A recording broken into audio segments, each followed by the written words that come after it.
During the winter of 1849, the whole of Falmouth was on edge. The conversation in the shops, the alehouses, and on the streets was only about one thing. Strange sounds had been heard at night, unexplainable, frightening noises that were keeping everyone awake. There were various contradictory descriptions of what people actually heard, from melancholy, unearthly music to screeching cries of pain. Some fishermen said they had listened to the noises on the water when crossing the bay, while other townsfolk had heard it in the back streets, as far as the Green Bank, though they were never quite able to pinpoint exactly where it was coming from. Some had even claimed to have seen the phantom take shape, but could not describe what they had seen.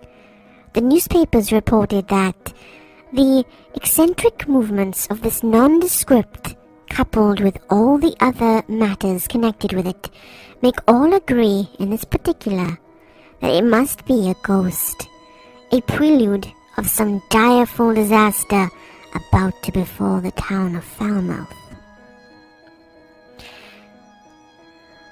A slow panic began to build. Women and children stopped leaving the house at night, and many couldn't fall asleep without a lit candle in the room.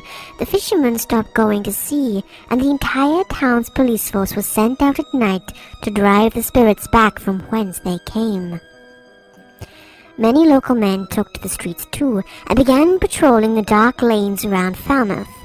Many were armed, and there were reports of many shots being fired throughout the night as the ragtag army of civilians took aim at shadows.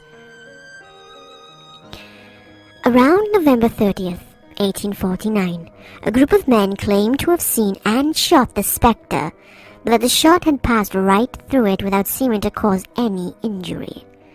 They concluded that this was somehow due to the color of the balls of the shot, as dark or colored balls were inoffensive when used to shoot ghosts, wrote the Royal Cornwall Gazette. It was decided that the balls should be whitened with chalk to make them more effective.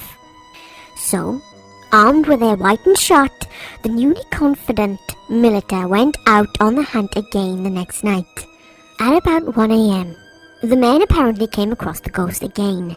They fired, and it seemed that their plan had worked. The phantom creature fell to the ground. According to the paper, however, the gallant men were too afraid to touch the beast until the sun rose. However, the following day, all was not as the expectant crowd had anticipated. The ghost was found to be a fine, fat pig, the property of the much-respected host of the Royal Hotel, Mr. Dingley. Wow, what a story. Well, this is the last episode of Emergence of Mysteries. Thank you for watching.